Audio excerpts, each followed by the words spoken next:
और बड़ा दिन है क्योंकि आज इंडिया न्यूज़ हरियाणा के ऑफिस में कंवरपाल जी एजुकेशन मिनिस्टर आए हुए हैं और ये इस लिहाज से भी बड़ा दिन है क्योंकि आज आदमपुर की जनता आदमपुर से वहां अपना कौन भावी विधायक होगा, कौन विधायक होगा वो चुन रही है।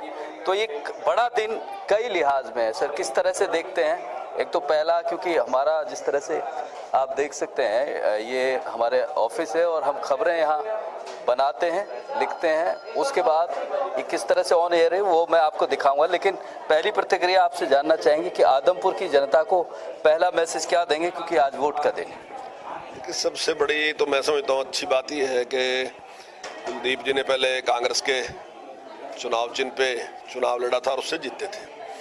तो जब उनको लगा कि कांग्रेस में ठीक से काम नहीं चल रहा और संगठन की अनदेखी की जा रही या कुछ लोगों को ज़्यादा महत्व दिया जा रहा, कुछ लोगों को अनदेखा किया जा रहा, ये सारी परिस्थितियों को देख के उन्होंने उसको छोड़ने का इरादा किया।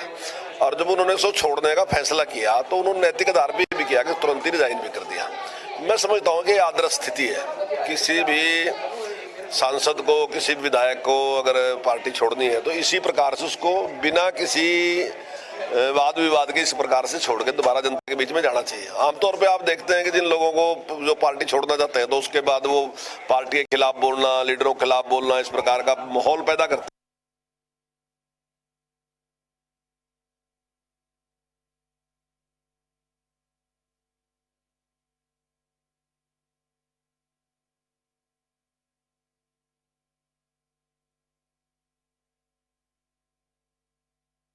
ये तस्वीरें हैं आदमपुर उपचुनाव को लेकर। लोगों में भी गजब का उत्साह देखने को मिल रहा है।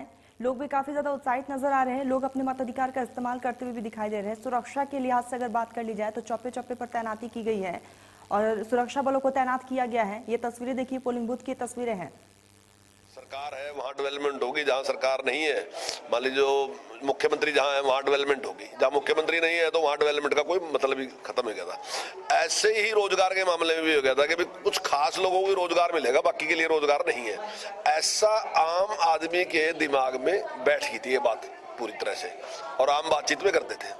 लेकिन ये 8 साल में बहुत बड़ी उपलब्धि मानता हूं मैं सरकार की कि 8 साल में इस विचार को पूरी तरीके से हरियाणा में खत्म कर दिया।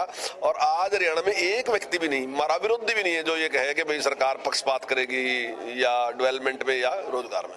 तो हर आदमी को लगता है कि सरकार हमारी है और अगर मेरे पास योग्यता होगी तो मुझे रोजगार भी मिलेगा और अगर मेरी जरूरत होगी तो मेरी डेवलपमेंट भी होगी।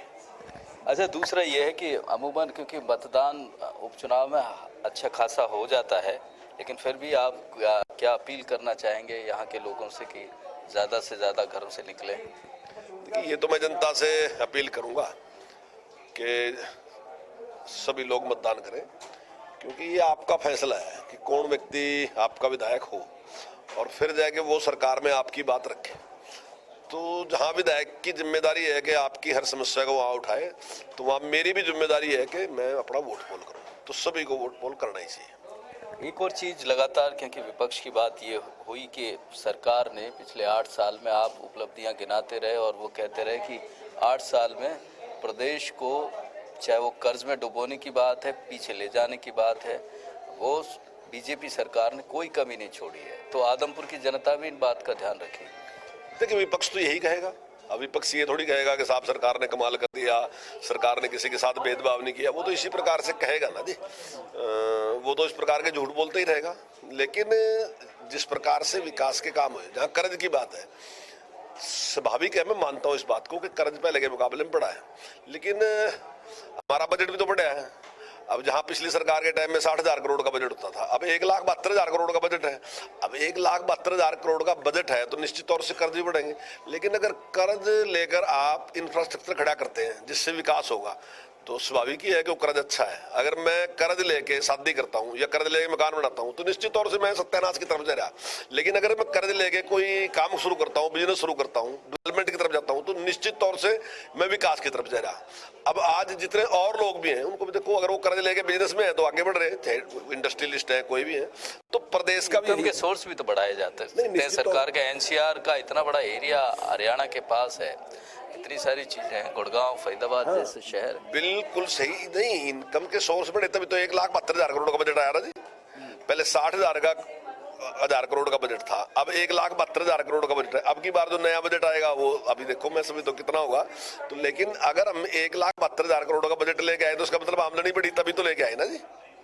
अच्छा, आदमपुर की जनता को, क्योंकि आप लगातार ये कह रहे हैं कि एक अच्छा मैंडेट आदमपुर की जनता देगी, लेकिन खास मुद्दों की बात करें जो इस चुनाव में रहे, वो शिक्षा को लेकर भी सवाल उठते रहे। आम आदमी पार्टी खासकर ये कहती रही कि भाई शिक्षा का आदमपुर में तो बहुत बुरी स्थिति है। नहीं, मैं 3 दिन वहां लगा के आया हूँ और कोई इस प्रकार की घटना नहीं। जिस प्रकार का झूठ लगातार वो बोल रहे हैं। अब उन्होंने कहा कि भाई हमने 5,000 स्कूल बंद कर दिए, तो हमने कहा कि कोई एक स्कूल बताओ तो उसका नाम तो लो, कौन सा स्कूल बंद किया। कोई कहने के नहीं, 5,000 स्कूल बंद करने का मतलब है हरियाणा में अगर 7,000 गांव भी लगा लो, 7,000 है नहीं, 7 से कम है, तो 7 गांव में से 5 गांव में स्कूल बंद होंगे। तो मैं पूछ रहा कि आसपास के 20 गांव में तो पता कर लो कोई एक स्कूल बंद होया हो, कहीं भी स्कूल बंद नहीं है। तो ये मुद्दा वास्तविकता में बढ़िया नहीं।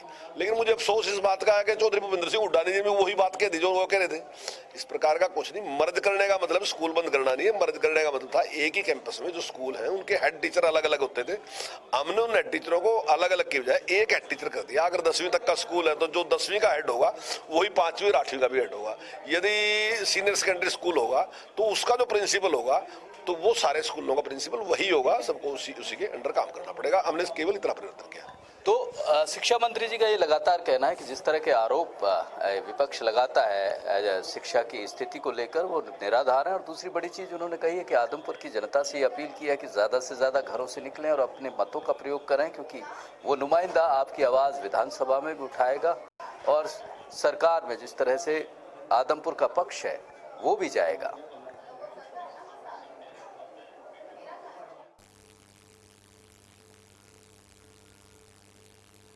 चलिए, तो सोलंकी जी हमारे साथ जुड़े, बहुत बहुत शुक्रिया आपका। तो ऐसे में तस्वीरें देखिए, आदमपुर उपचुनाव की ये तस्वीरें हैं जहां पोलिंग बूथ की तस्वीरें हैं। लोग बढ़ चढ़ कर हिस्सा ले रहे हैं और लगातार लोग अपने मत अधिकार का इस्तेमाल करते हुए भी नजर आ रहे हैं। अभी 1,72,000 करोड़ का बजट है।